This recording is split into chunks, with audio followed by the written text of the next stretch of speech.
Marekani imetoa wito wa kufanyika kwa uchunguzi wa haraka na kamili juu ya madai ya ukiukaji wa haki za binadamu nchini Tanzania baada ya kushikiliwa kwa wanaharakati wa Kenya na Uganda Boniface Mwangi na Agatha Atuhaire ambao sasa wameachiliwa.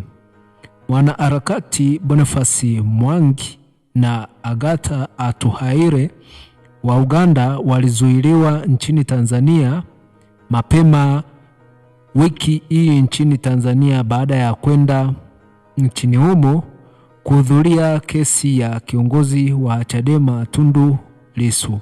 Kupitia ujumbe wake kwenye mtandao wa X, Wizara ya Mambo ya Nje ya Marekani, idara inayohusika na masuala ya Afrika ilisema, na nukuu, Marekani ina wasiwasi mkubwa na ripoti za unyanyasaji nchini Tanzania kwa wanaharakati wawili wa Afrika Mashariki, mwanaharakati wa Uganda Agatha Atuhaire na mwanaharakati wa Kenya Boniface Mwangi. Atuhaire alitambuliwa na Wizara ya Mambo ya Nje ya Marekani mnamo mwaka 2024 kama mshindi wa tuzo ya kimataifa ya wanawake wenye ujasiri. Ujumbe huo unaendelea kusema kuwa tunatoa wito wa uchunguzi wa haraka na kamili juu ya madai ya ukiukaji wa haki za binadamu.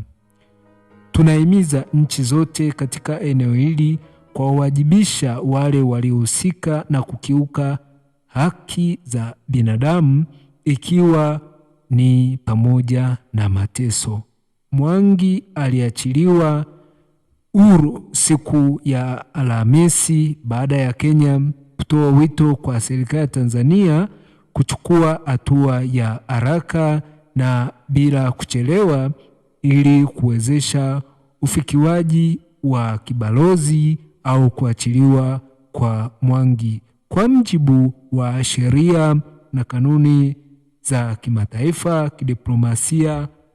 Mwangi ambaye aliachiliwa na kuacha kwenye mpaka wa Tanzania na Kenya wa Lungalunga alidai kuwa aliteswa alipokuwa Tanzania.